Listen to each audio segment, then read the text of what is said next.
Buenos días, mi nombre es Laura Alfonso y el día de hoy vamos a hablar sobre los casos de corrupción en Colombia.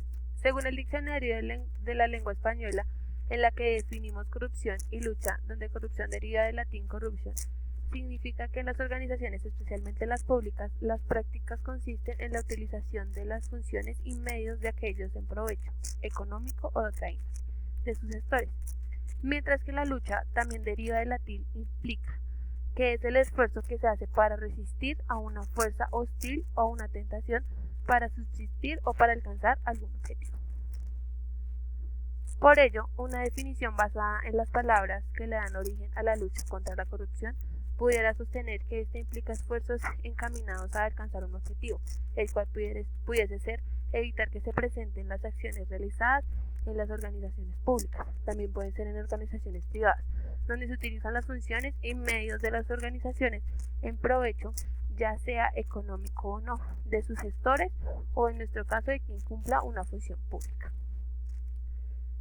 El pasado 13 de marzo se realizaron las elecciones legislativas en Colombia, donde se generó una denuncia varia de diferentes organizaciones civiles electorales y el Pacto Histórico, denunciando que alrededor de 20.000 puestos de votación no se registraron votos por este movimiento.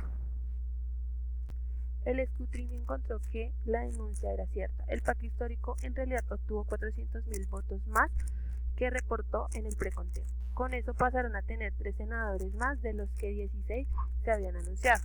La explicación de la diferencia tuvo que ver con las formas de registro de los votos en unos formularios conocidos como E14 y la ubicación del Pacto Histórico desfavorecida por sorteo en la boleta electoral.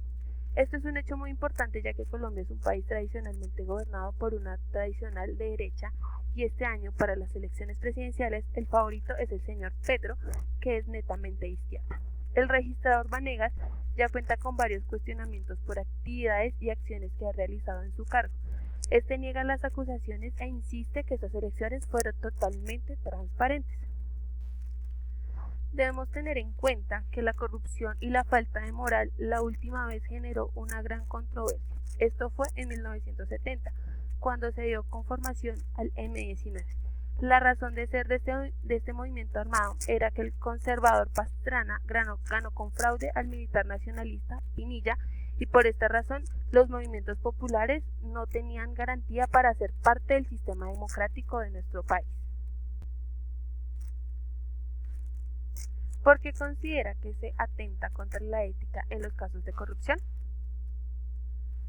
Cada acto que realiza el hombre tiene su fundamento o justificación en la ética. Cuando los hombres públicos responden a una filosofía ética, se autocontrolan y al ser responsables de su conducta y de cada uno de sus actos. De esta manera, la ética es el mejor instrumento porque conlleva al autocontrol mediante el uso correcto de la razón a partir de la idea de servicio colectivo.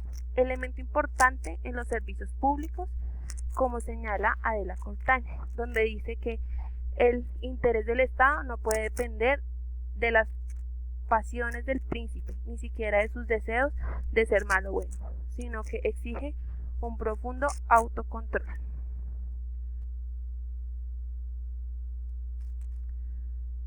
Todo gobierno para mantener una eficiencia administrativa debe contar con individuos íntegros. Es aquí donde la ética cobra importancia al formar, seleccionar los perfiles y reiterar a los servidores públicos la necesidad de hacer bien su tarea y actuar con responsabilidad. Por esto es importante empezar a elegir a nuestros representantes con unas características, que sean personas íntegras, éticas y moralmente, que conozcan las necesidades del pueblo y que sirvan al pueblo entendiendo sus preocupaciones. Los representantes de este país están elegidos por esas personas del poder. Son formados y educados bajo esos ideales. Es importante empezar a cambiar ese prototipo de candidato y darle la oportunidad al ciudadano del común. Este es el que creció en una familia humilde que conoce cómo funciona realmente el país desde la perspectiva del pueblo.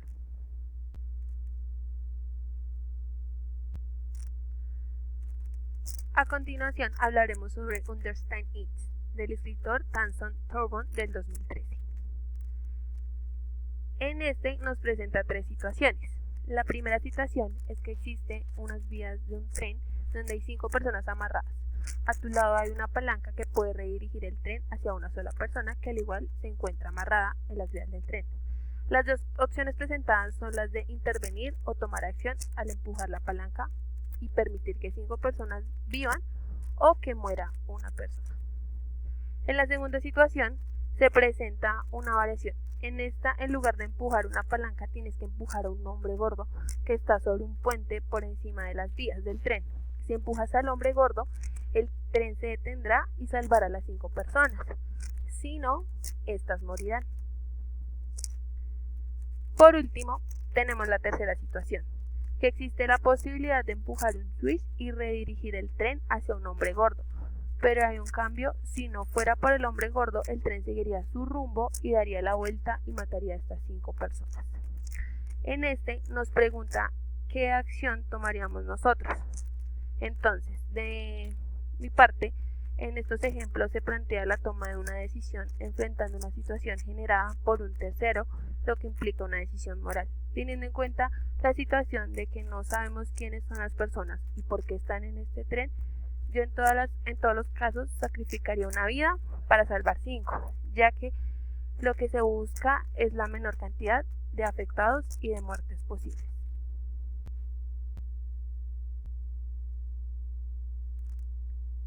En el libro también se plantean 7 conjeturas morales, audaces y radicalmente diferentes. Se llaman 7 Radical Different Bold Conjectures, en el cual yo escogí el utilitarismo, que se caracteriza por la búsqueda de la felicidad a nivel social.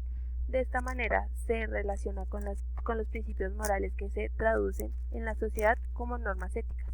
Es por ello que se considera el utilitarismo como una doctrina ética y filosófica. De esta forma, esta corriente valoriza la cantidad de disminución del dolor por sobre la cualidad del placer. Por ejemplo, si una medida social es beneficiosa para más personas de las que afecta negativamente, se considera, según el utilitarismo, mejor que una beneficie solo a pocas personas. Muchas gracias.